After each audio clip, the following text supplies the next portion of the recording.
Bonjour et un grand merci de me recevoir aujourd'hui. Je me réjouis de pouvoir prendre la parole avec vous. Alors, aujourd'hui, je vous introduis un thème sur la mode circulaire. Est-ce qu'elle peut être vraiment circulaire et vertueuse? Et je vais commencer par une petite anecdote personnelle.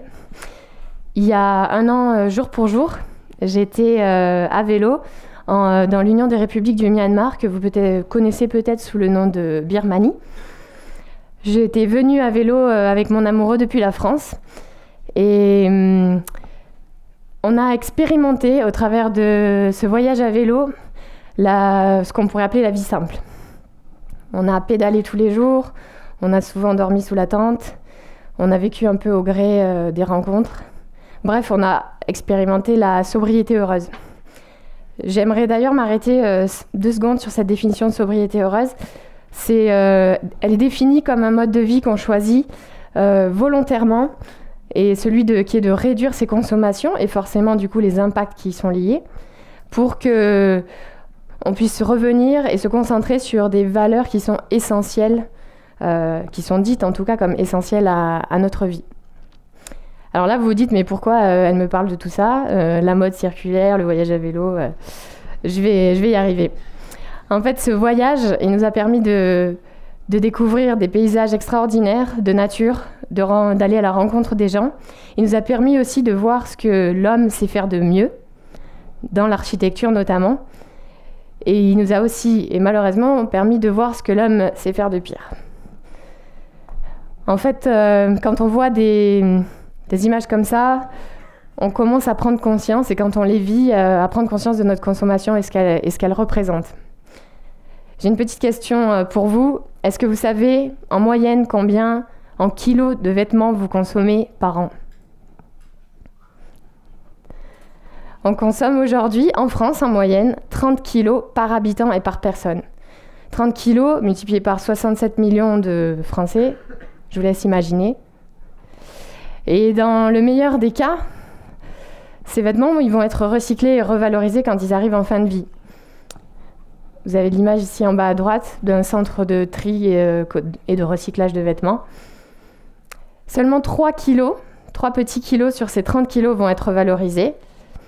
Et le reste, je vous laisse à peu près imaginer où est-ce que ça finit et comment ça se termine. Donc là, vous êtes peut-être au moment où vous vous dites oula, ça fait un peu peur toutes ces images en marche sur la tête. Il va falloir qu'on change les choses, sinon ça soit sur notre poubelle. La réponse c'est oui. Et souvent, quand on voit ce genre d'image, on a tendance à adopter une posture, celle-là. Alors c'est vrai que c'est plus facile, mais c'est pas forcément plus confortable.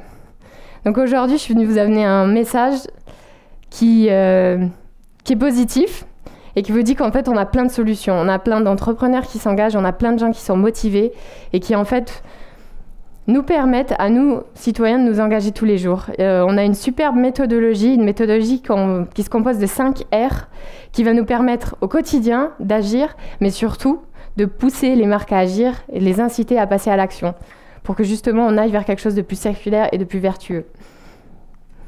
La méthodologie, elle se compose donc de 5 R. Le premier, c'est refuser.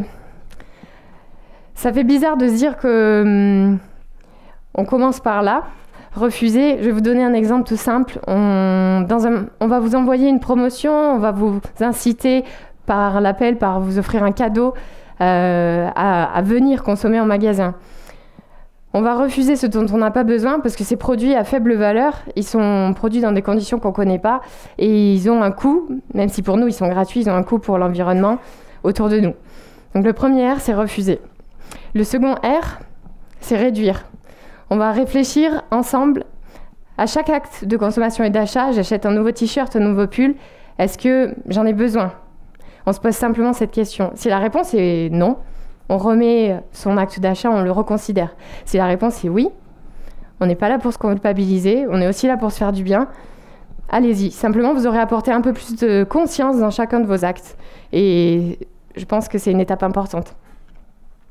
La troisième R, c'est réutiliser. Réutiliser, ça paraît super simple, et notamment dans l'habillement. On va pouvoir donner une seconde vie, détourner l'utilité d'un objet, acheter en seconde main. Je vous donne 2 exemples intéressants. Je vais chiner parce que l'été prochain, je veux un petit short. Je vais aller chiner sur les étagères ce vieux 501 hyper sympa, pour ne pas le nommer.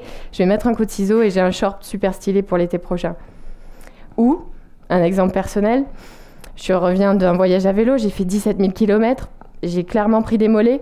Je rentre plus dans mon slim. Je vais l'offrir à quelqu'un, à une amie ou une pote à qui ça ira très bien. Elle va pouvoir le réutiliser.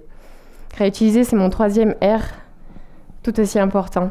Le 4e, c'est réparer. C'est un réflexe qu'on n'a plus. Dès qu'il y a quelque chose qui dysfonctionne ou qui ne marche plus, on a tendance à vouloir s'en séparer. Aujourd'hui, on a beaucoup d'entreprises qui s'engagent pour que vous puissiez acheter des produits qui sont réparables. Réparer, ça sous-entend forcément que le produit il est réparable. Donc on va essayer de viser ça. On a une très très belle marque que vous connaissez certainement qui s'appelle Patagonia, une marque outdoor qui va pousser même jusqu'à vous proposer une boutique en ligne de produits de seconde main qui ont été réparés pour certains ou pour d'autres simplement en deuxième main. Et ces produits-là, en fait, ils ont une histoire, ils ont une valeur. J'ai un trou dans mon t-shirt, je vais pouvoir lui mettre simplement un petit patch. J'ai un trou dans ma jaquette, ma doudoune. Ce trou-là, il me rappellera la grosse session de puff que j'avais fait en plein hiver. Et ça me ramène à des souvenirs. On va remettre aussi un peu de conscience dans nos usages. Donc réparer, et on a un engagement très fort chez Patagonia, et c'est le cas de nombreuses marques aujourd'hui. C'est un des R qu'il faut considérer. Et enfin, le dernier, recycler. Recycler, c'est loin d'être le premier R qu'il faudrait utiliser. C'est vraiment le dernier, un peu la dernière roue du carrosse, mais c'est possible. Ça suppose évidemment que les choses que vous avez en main, ils sont recyclables. Donc c'est pareil, quand je fais mes choix, je réfléchis peut-être à ce que va devenir mon objet demain. Aujourd'hui, on est super sensibilisé dans les médias aux dérives que toutes nos industries ont et qui sont cause de grandes pollutions et de problèmes environnementaux et sociaux. On ne peut plus dire qu'on ne savait pas. L'industrie de la mode en particulier est dite comme la seconde industrie la plus polluante après l'industrie du gaz et du pétrole. Polluante comment ? Polluante par les pesticides qu'on utilise dans les cultures, comme le coton, polluante par les colorants chimiques qu'on va utiliser, notamment dans la teinture, qui sont nocives et pour les employés qui fabriquent les vêtements et pour nous, ensuite quand on les porte. Et polluante aussi parce qu'il y a énormément de fibres synthétiques, des fibres qui sont issues des dérivés du pétrole, donc du plastique, et en fait on a des nanoparticules de plastique qui volent autour de nous constamment. Du coup on doit prendre conscience de ça.